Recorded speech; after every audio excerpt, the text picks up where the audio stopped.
Hello, everybody. Welcome to the Death by Disney podcast. I'm your host, Adam, and today we're going to talk about the Great Locomotive Chase from 1956. So, basically, the Great Locomotive Chase tells the story of a real thing that happened during the American Civil War, where some Northerners went down to the South and they stole a train, and the idea was to take the train back north and destroy the tracks along the way, because this was actually one of the first wars where trains became really important in the transportation of troops. So, like, logistics has always been important in war, but like modern logistics was becoming more and more a thing. And it's kind of crazy, actually, because we kind of think about the American Civil War to like be like so far in the past, and it's probably almost 140 years in the past, but it's the first modern war actually, like the industrial scale of the conflict and events like this. Yeah, so yeah, the story revolves around this attempt to rescue, not rescue, but hijack a train and destroy the train tracks. And it's basically made because Walt Disney was one of those people who was obsessed by trains, with trains when he was younger. So that's the trivia about this film. So usually I give you my reviews of other people, and some trivia, but the all of the trivia about this film is connected to the fact that it is very accurate. So if you're interested in trains of that period, everything that you see is accurate to what people knew at the time about those trains, because at the time of the filming about those trains, because as I said, Disney was obsessed with that.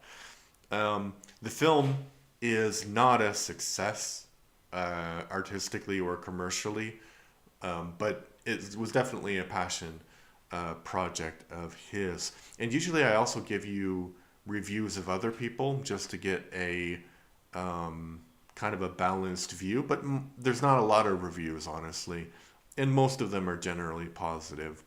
So, what did I think? I gave it 7 out of 10. It stars Fess Parker. If you don't know Fess Parker, he was Davy Crockett. So he was kind of like the Disney star at that time. Jeffrey Hunter and Jeff York. Jeff York was also in another Disney movie around this time, but I forget which one. I had a hard time finding this movie to watch. I finally found a very horrible version uploaded to YouTube. This version is missing the first part, and I think a few parts in the middle. It's hard to tell why this is missing from Disney Plus when there are far more problematic things in it, like I'm looking at you, Peter Pan. I think it's because this movie has never been very popular, at least in comparison to other Disney films. I'm sure there are problematic moments, but generally the story is quite a fascinating one. It's about a group of Union soldiers who steal a train during the Civil War and use it to destroy tracks and sabotage the Confederate war effort before ultimately being captured and I think actually hung in the movie. It's based on a true story. One thing I think a more modern version of the story should stay away from is this idea of the lost cause. The characters in the movie talk a lot about their ideals, but one thing is missing from the conversation: slavery, which is strange because there are scenes in which slaves are actually seen. The only nod to a slight difference of opinion between the two groups, that is the Northerners and the Southerners, is one scene where a Northerner steals something from a slave and then thinks about it and runs back and gives the slave some money. I won't recommend it unless you can find a better version, but I think it's definitely would be a story that could be made into an exciting and interesting movie. Yeah, I had a thought about that because I recorded this episode on the weekend again, but then the audio was bad, so I decided to re record it. But I had a thought after recording the audio that didn't work, which was a lot of people talk about Disney being, this bastion of wokeness and progressiveness now. And I don't know how true that is, but I think a lot, and they say, oh, back in the 50s, Disney didn't care about that. Back in the 50s, Disney was colorblind. But you know what was happening in the 50s, 1950s in America? Like, you know why Disney didn't include any mention of slavery in this movie that came out in 1956, even though you can see slaves in the movie? He didn't include it because the South was segregated and it was a big market for movies. So, why would you offend potentially one quarter of the nation by talking about, you know, actually showing these events in a realistic way? And I think the the Civil War 100% started because of slavery and was about slavery. The reason the South succeeded is because they felt like their laws connected to slavery weren't being properly respected by the rest of the nation, and there were crisis after crisis before the Civil War broke out connected to slavery, like the Missouri Compromise and all of those things, John Brown's raid, and things of that nature. I mean,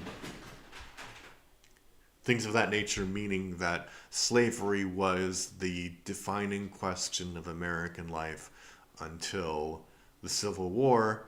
And then after the Civil War, civil rights were the defining question of American life. So it would be it's super strange that in a movie that is set during that time period where you have a civil war, which was 100% caused by that fact, that nobody brings it up. You know, like I could understand that some Northerners weren't motivated by that. They were motivated by the fact that the South was trying to succeed and they thought that it was a traitorous thing for them to do. But there were Northerners who were 100% motivated by slavery. So to have no character mention that, it's weird. And you have like the Southern perspective um, really well represented, well, wow, English is hard. Really well represented. They have some scene where people are eating breakfast and they're talking about the progress of the war. Um, and another interesting trivia fact is that this is the first Disney movie with swearing, because some kid says "damn Yankees," and his mom goes, "Hey, don't swear," and he's like, "That's not swearing, Mom. You know it," which is a great line, but it completely removes a key part of this. And I don't think that Disney was necessarily being intentional by removing references to slavery, because clearly there are slaves in the movie. But I think that this is sort of it buying into the Lost Cause mythology about the Civil War, because that's when Disney grew up, right? He grew up in the turn of the century. So that's when that narrative was like really picking up steam. Like, yeah, it was a romantic fight, a lost cause. They were noble knights of the South or whatever, and they had nothing to do with slavery. Yeah. So it would be interesting to see the rest of the movie. If you have seen this movie in its fullness, are there problematic things that are not, you know, like I'm really curious why it wasn't on Disney Plus. So if there are some problematic things where, I don't know, in the beginning of the movie, maybe tell me, and that would be an explanation. So I'm curious about that. So leave a comment if you've watched it and tell me if there's anything other problematic in it, because I think it would make a really good modern movie. I don't think that it would be as accurate with the trains as it was, because actually one of the trains that they use is not the same train from the raid, because those two trains were in museums, but they did get a train that was in service at the same time uh, to portray the trains in the movie, because Walt Disney was obsessed with trains. So yeah, like it wouldn't be as good historically accurate, but I think you could connect it to the trains. But I think you could make it very, very good movie. I don't think Disney could make that movie, but I think someone could make the movie. Uh, so yeah, that would be cool. And I don't know.